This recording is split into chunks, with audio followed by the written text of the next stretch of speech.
You guys were so ready for a civil war. You guys were so excited for this major conflict between red versus blue. You never considered that the war would happen amongst yourselves first. And ironically, this is another thing that the left tried to warn Republican and MAGA voters about. All of you were coming together in support of a candidate who did not have a unifying vision. When you run on division and hate, when you run on this idea that we need to separate ourselves from people in society, this is the result of your own party when they actually achieve success.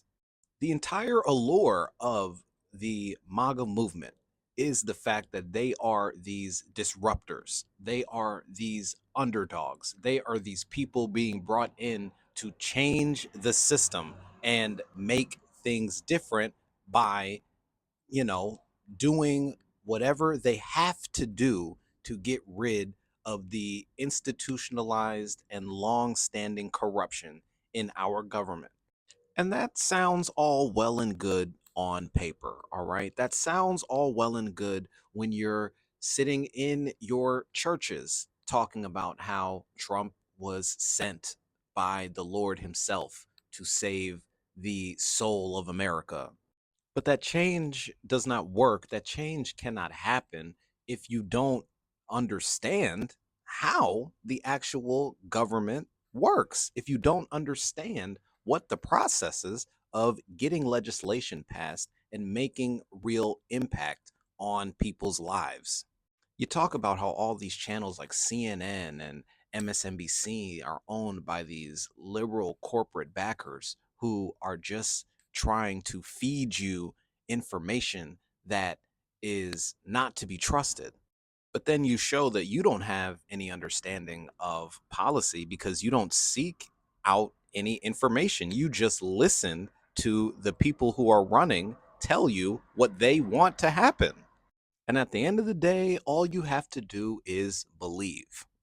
All you have to do is slap on that red hat or wave that flag around and believe things are going to get better.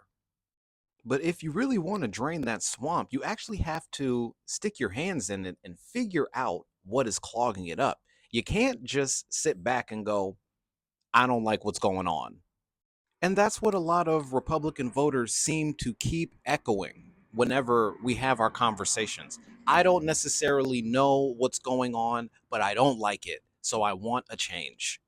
If you don't try and figure out what's going on, that ultimately means you don't really stand for anything. And if you don't stand for anything, you will fall for everything. Malcolm X said that, so don't attribute that quote to me. But seriously, you thought you were going to get this civil war between Democrats and Republicans, but all you're doing is fighting amongst yourselves. And the statement I made right after the election holds true. You don't have to convince Democrats or people who are on the left that you made the right decision. You need to convince yourself that you made the right decision.